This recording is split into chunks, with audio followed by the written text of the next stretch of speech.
Listen closely because what I'm about to share with you could change everything you thought you knew about that spare change sitting in your drawer right now. Before we dive in, do me a favor and hit that subscribe button because you're about to discover why a simple 5-cent piece from 1988 might be worth more than your monthly grocery bill. And you don't want to miss what I share on this channel. You remember 1988, don't you?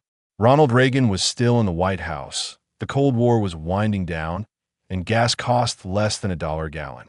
Back then, a nickel was just a nickel, something you'd toss in a parking meter without thinking twice. But here's what most people don't realize. That year, the Philadelphia Mint struck over 771 million Jefferson nickels with that distinctive P Mint mark.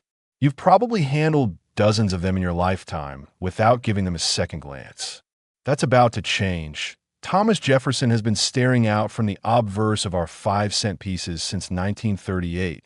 Designed by Felix Schlag, a German immigrant who won a competition beating out 390 other artists. The design was revolutionary for its time, showing Jefferson in left-facing profile with Monticello, his beloved Virginia estate, on the reverse. It's a design that's become so familiar we barely notice it anymore. But familiarity breeds contempt, as they say, and that contempt has caused countless people to overlook fortunes hiding in plain sight. The 1988P Jefferson nickel was minted during a time when America was experiencing significant economic growth. The stock market was recovering from the 1987 crash, and people were optimistic about the future. The Philadelphia Mint was running at full capacity, churning out millions upon millions of these copper-nickel-clad coins. They're composed of 75% copper and 25% nickel, weighing exactly 5 grams, with a diameter of 21.2 millimeters. Nothing special, right? That's exactly what the casual observer thinks, and that's precisely why the informed collector has such an advantage. Now, you might be wondering why anyone would pay serious money for a coin that millions of people still have. The answer lies in understanding what separates a common circulation coin from a numismatic treasure. It's all about condition, my friends. You see, most of those 771 million nickels got used exactly as intended. They passed from hand to hand, dropped into vending machines, rolled across store counters, sat in cash registers, and accumulated the wear and tear of everyday commerce. The metal developed tiny scratches. The high points of Jefferson's profile became smooth. The steps of Monticello wore down, and the overall sharpness degraded year after year. But a tiny percentage of those coins never entered circulation. Maybe they were pulled fresh from mint bags by collectors. Perhaps they were part of mint sets that sat unopened in someone's attic for decades. Some might have been saved by bank tellers who had an eye for pristine examples. These specimens remained in what numismatists call mint state condition, and within that category, there are critical distinctions that determine value. The professional coin grading service and similar authentication companies use a 70-point scale to grade coins. A coin graded MS-60 is mint state, but might have numerous bag marks and contact marks from bouncing around with other coins fresh from the mint. It's technically uncirculated, but it's not particularly attractive. Move up to MS-63, and you're looking at a nicer coin with better eye appeal and fewer distracting marks. MS-65 is where things start getting interesting. At this level, you have a coin with nice luster, minimal marks, and strong details. But the real magic happens at MS-67 and above. An MS-67 1988P Jefferson nickel is a truly exceptional coin. The strike must be sharp, showing every detail of Jefferson's hair and every step on Monticello's facade. The luster should be vibrant and undisturbed. There can be virtually no contact marks or distractions. When you reach MS-68, you're talking about near perfection, a coin that somehow survived the minting process, the counting process, the bagging process, and decades of storage without acquiring any significant imperfections. These are the specimens that make serious collectors open their wallets wide. Here's what gets really interesting. The population reports. These are records maintained by the major grading services showing how many examples of a particular coin have been graded at each level. For the 1988P Jefferson Nickel, while hundreds of millions exist in circulation, the number of coins certified at MS67 or higher is remarkably small. We're talking about maybe a few dozen, possibly less than 100 specimens in the highest grades.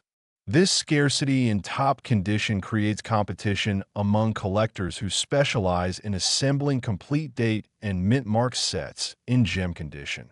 The Jefferson Nickel series has a devoted following. Unlike some other coin series that attract primarily investors, Jefferson Nickel collectors tend to be passionate enthusiasts who appreciate the history and artistry of the series. Many of them are from your generation, men who started collecting as boys, maybe putting together folders of coins from their pocket change. They remember the thrill of finding a Buffalo nickel or an old Liberty Head nickel mixed in with the Jeffersons. Now, with more disposable income and a desire to complete their collections with the finest possible examples, they're willing to pay premium prices for coins in exceptional condition. The market for high-grade modern coins has been heating up significantly over the past decade. What seemed like irrational exuberance to some skeptics has proven to be a sustained trend. Collectors have realized that finding a truly pristine example of a coin from the 1980s can be just as challenging as finding high-grade examples of coins from much earlier decades. The difference is that with older coins, collectors have always expected to pay significant premiums for quality. With more recent coins, the market is still discovering and establishing what proper value should be. This brings us to full strikes and exceptional details. Not all coins that come off the mint's presses are created equal. Die wear, striking pressure variations, and other factors mean that some coins receive a better impression from the dies than others. A 1988P nickel with a full strike showing complete steps on Monticello, sharp definition in Jefferson's hair, and crisp lettering is significantly more desirable than one with a mushy strike, even if both are technically uncirculated. Advanced collectors know to look for these nuances, and they'll pay accordingly. Die varieties add another dimension to collecting. Throughout any minting year, dies develop cracks, chips, and other characteristics that create subtle variations in the coins they strike. Some 1988P nickels might have minor repunched mint marks, die cracks, or other features that make them slightly different from their siblings. While most of these varieties are minor and don't command huge premiums, dedicated variety collectors seek them out, creating additional demand beyond the base collector market. The preservation of these coins matters tremendously. A coin stored properly in an inert holder, kept away from environmental contaminants, and never touched with bare hands will maintain its pristine surfaces. A coin carelessly stored in a damp basement, subjected to temperature fluctuations, or handled frequently will develop problems like toning, spots, or corrosion that destroy its numismatic value. This is why education about proper coin storage is crucial for anyone who discovers they might have something valuable. Authentication is absolutely essential before anyone considers a coin to be worth serious money.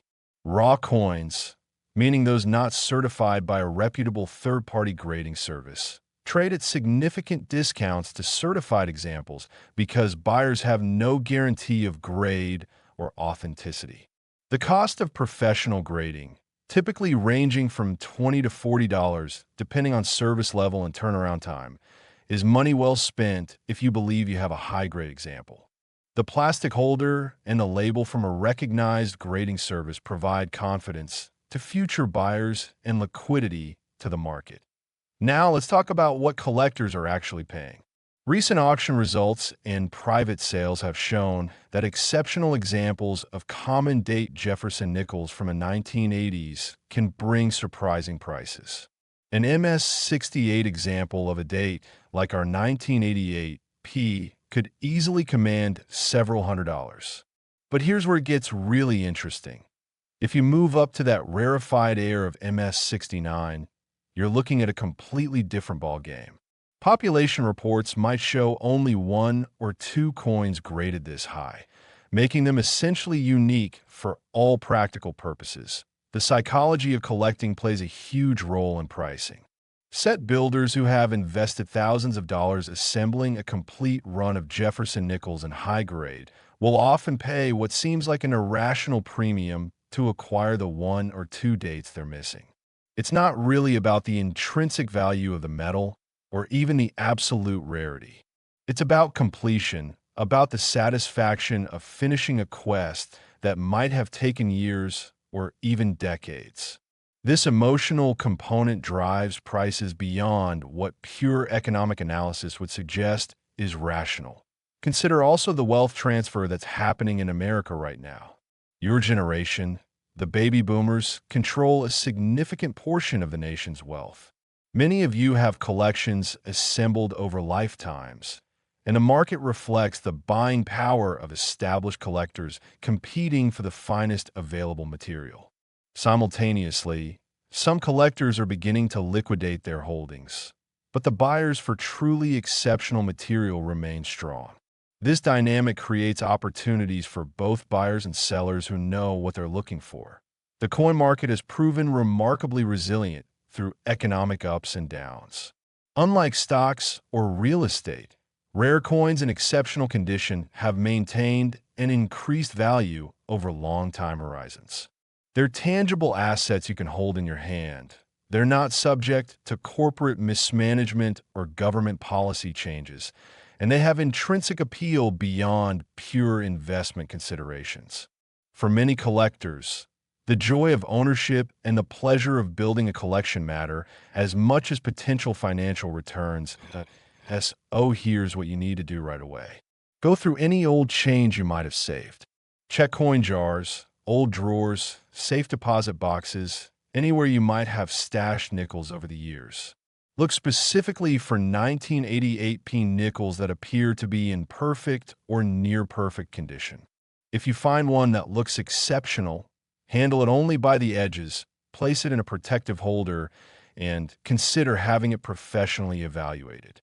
The few dollars you might spend on grading could potentially unlock significant value. Remember that coin you saw at the beginning of this video? A certified MS-68 or MS-69 example of this exact coin, the 1988P Jefferson nickel, has been valued at $1,035. That's not a typo. Over $1,000 for a 5-cent piece that most people would spend without thinking. The difference between a 5-cent spender and a $1,000 collectible is simply condition, preservation, and knowledge. Now you have the knowledge. The question is whether you have the coin sitting somewhere waiting to be discovered. Check your collections today, because fortune favors the informed, and you're now among the few who know what to look for.